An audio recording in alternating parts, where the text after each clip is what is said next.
샬롬, 하나님의 크신 은혜와 축복이 여러분들과 함께 하시기를 소망합니다. 오늘은 7월 21일 수요일입니다.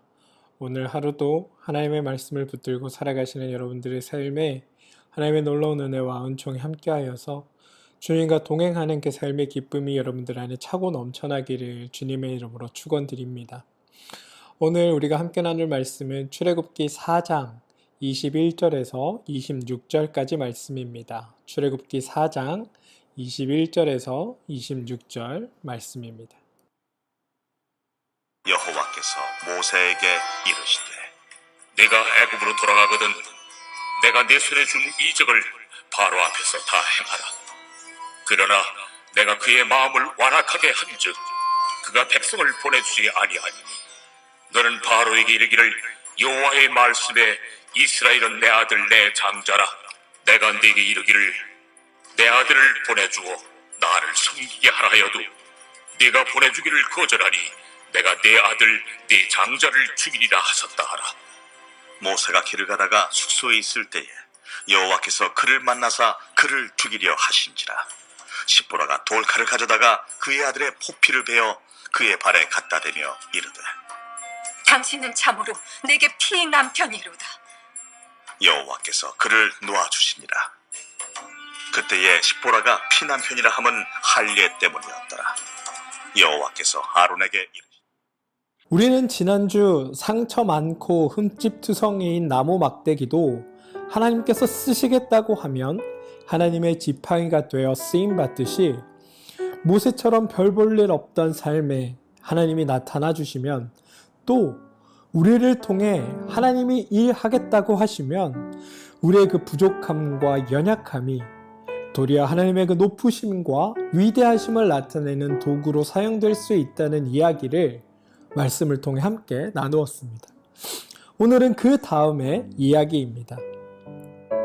하나님은 오늘 모세를 부르시고 모세를 통하여 애굽에서 이스라엘 백성을 이끌어 내시겠다고 하셨습니다. 그런데 사실 이 사건에서 중요한 것은 이스라엘 백성이 애굽에서 나오는 것 그 자체가 아닙니다. 노예에서 자유민으로 신분이 바뀌는 것도 아닙니다. 만약 하나님의 목적이 출애굽 그 자체에 있었더라면 하나님은 가능한 빨리 단숨에 이끌어내셨으면 됩니다.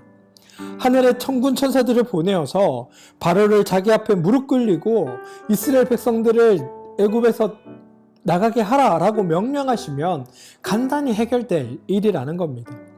굳이 모세가 태어나고 자랄 때까지 기다릴 이유도 없고 굳이 안 가겠다는 모세를 가게 해야 할 이유도 없습니다.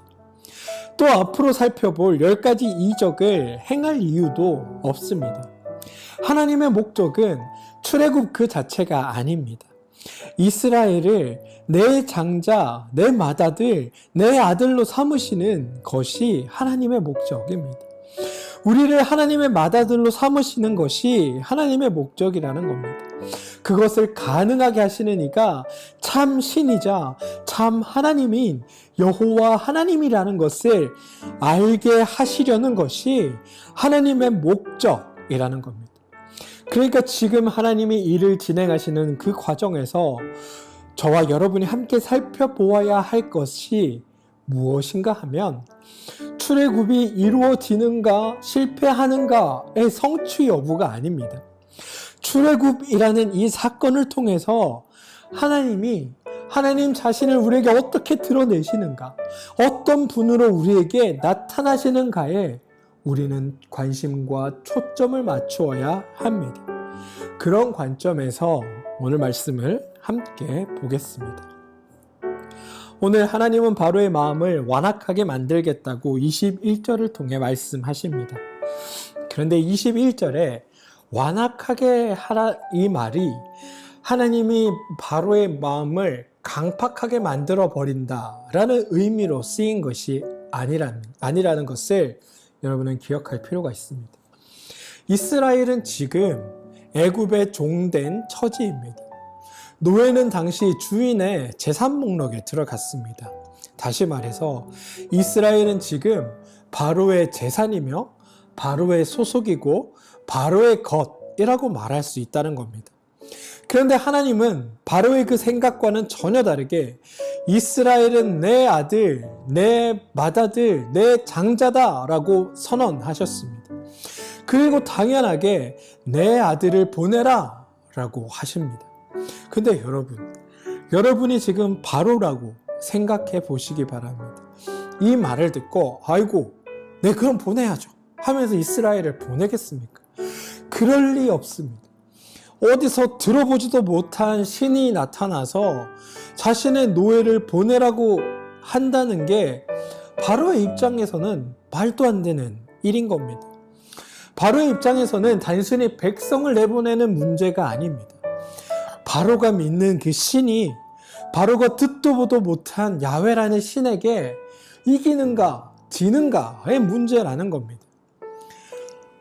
따라서 바로는 이스라엘을 절대 보낼 수가 없는 겁니다.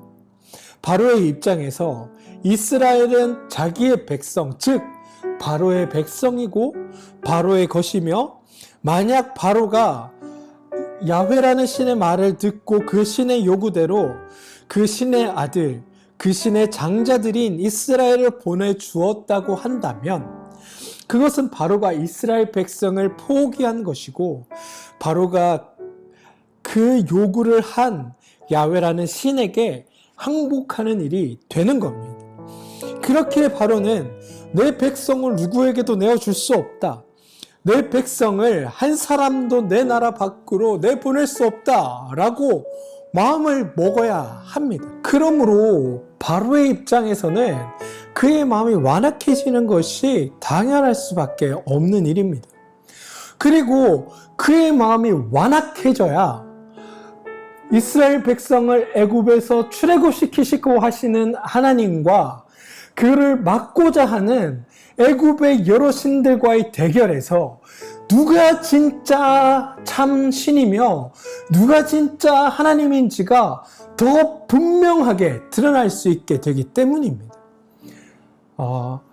하나님께서는 21절에서 바로의 마음을 강하고 견고하게 할 것이라고 말씀하시고 실제로 22절에 이르러서는 바로 휘하에 있는 이스라엘 백성들을 향해서 이스라엘은 내 아들, 내 맏아들, 내 장자다라고 선언하고 있습니다.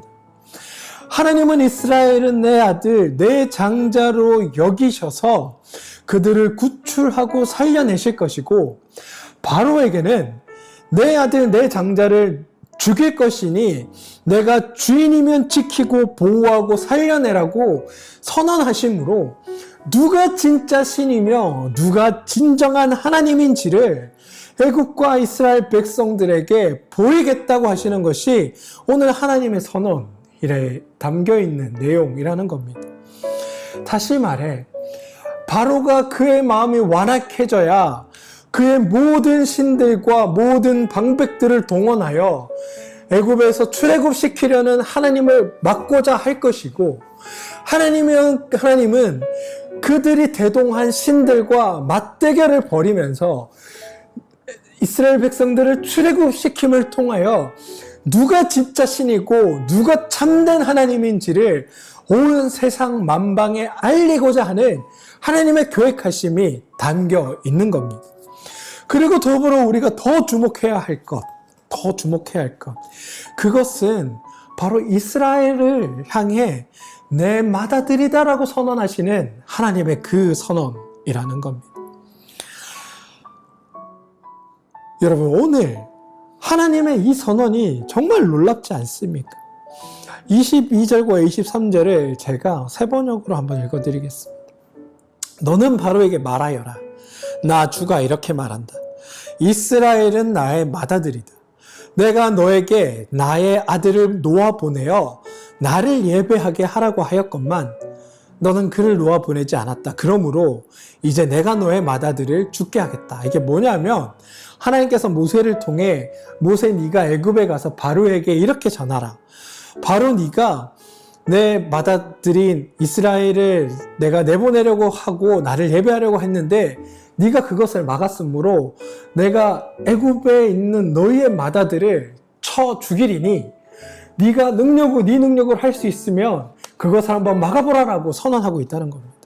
그런데 하나님께서 우리를 향해 나의 맏아들이다 라고 말하는 이 장면, 저는 이 장면이 하나님이 우리를 어떻게 생각하시는지, 하나님이 어떤 분인지를 너무 잘 드러내주고 있는 장면이라 생각합니다. 하나님은 애굽의 노예에 불과한 이스라엘 백성을 향해서 온 세상 모든 것의 창조주가 한낱 피조물에 불과한 이스라엘 너희를 향해 너희는 나의 맏아들이다 라고 선언하고 있다는 겁니다. 당시 사람들이 믿던 어떤 신도 우리 인간을 향해 내 맏아들, 내 장자라고 선언하지 않습니다.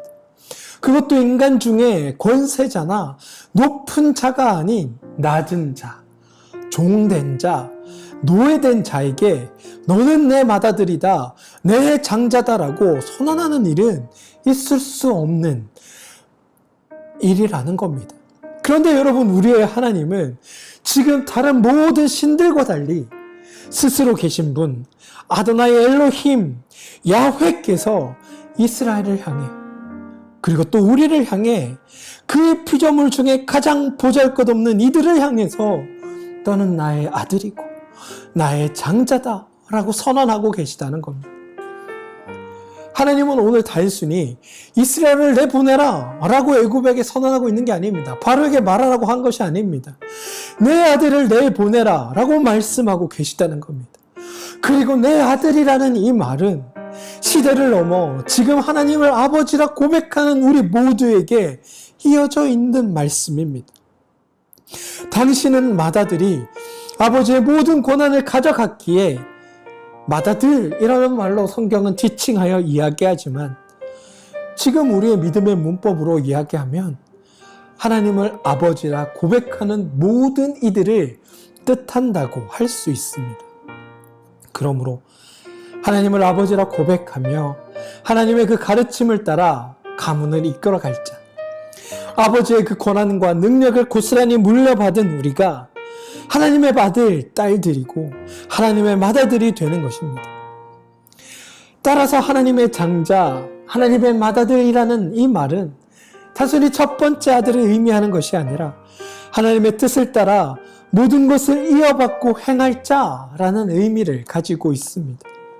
그렇기에 하나님은 지금 우리를 향해 너희가 이 땅에서 내가 만들 나의 나라, 다시 말해 하나님이 주인 되신 그 나라를 물려받을 하나님 나라의 주인이다라고 우리에게 선포하고 있다는 겁니다. 너희는 나와 함께 나의 나라, 다시 말해 하나님의 그 나라를 만들어갈 존귀한 자들이다, 그러한 존재들이다라고 선포하고 있다는 겁니다. 그런 너희가 지금 종살이하고 있으니, 어려움 가운데 부르짖고 있으니 내가 너희를 고통스럽게 하고 힘들게 하고 종삼은 애굽에서 너희를 어렵게 하는 그 문제들에게서, 너희를 고통스럽게 하는 그 일들에게서 너희를 구하여 내겠다, 온전히 내 백성으로 살게 하겠다. 이게 오늘 모세에게 하신 하나님의 그 말씀의 의미라는 겁니다. 그리고 그 하나님이 선언합니다. 우리를 힘들게 하는 그 일들과 나 여호와 하나님 중에 누가 참된 하나님이며 누가 참된 신인지를 너희가 보고 판단하라고 우리에게 선언하고 계시다는 것. 사랑하는 성도 여러분, 오늘 하나님은 우리가 하나님 나라의 맏아들이라고, 하나님의 자녀로 삼아주셨다고 우리를 향해 선포하십니다. 그러면서 너를 종되게 하는 것들로부터 우리를 구원해내겠다고 말씀하고 계시다는 겁니다. 이 하나님의 선언이 말씀을 듣는 모든 분들에게 위로와 힘이 되기를 소망합니다. 하나님의 그 맏아들, 하나님의 자녀로 부름받은 여러분, 우리가 하나님의 자녀이기에, 우리를 구원하신 하나님의 선언이 우리 앞에 있기에 우리는 어떤 상황과 형편에서도 절망하거나 좌절하여 살아서는 안 되는 겁니다. 항상 나는 하나님의 백성이라는 자기 인식을 가지고 살아야 합니다. 우리가 발 딛고 사는 이 땅에서의 고난과 어려움에 주목하지 마시고 나를 통해 이루실 그 하나님의 나라, 하나님의 뜻에 관심을 두고 그것에 소망을 두며 살아가는 모두가 되시기를 주님의 이름으로 축원드립니다. 하나님은 모든 것들의 창조주 되시는 분이십니다. 어떤 것도 하나님을 넘어 존재할 수 있는 것은 없습니다. 그 하나님이 나를 하나님의 맏아들로, 나를 하나님의 장자로, 나를 하나님의 자녀로 삼아 주셨고 오늘 나를 향해 하나님의 구원의 손을 펼칠 것이라고 말씀해 주고 있다는 사실, 이 믿음이 오늘 하루를 살아가는 여러분들의 삶에 힘과 능력이 되어 나타나기를 주님의 이름으로 축원드립니다. 우리 함께 기도하겠습니다.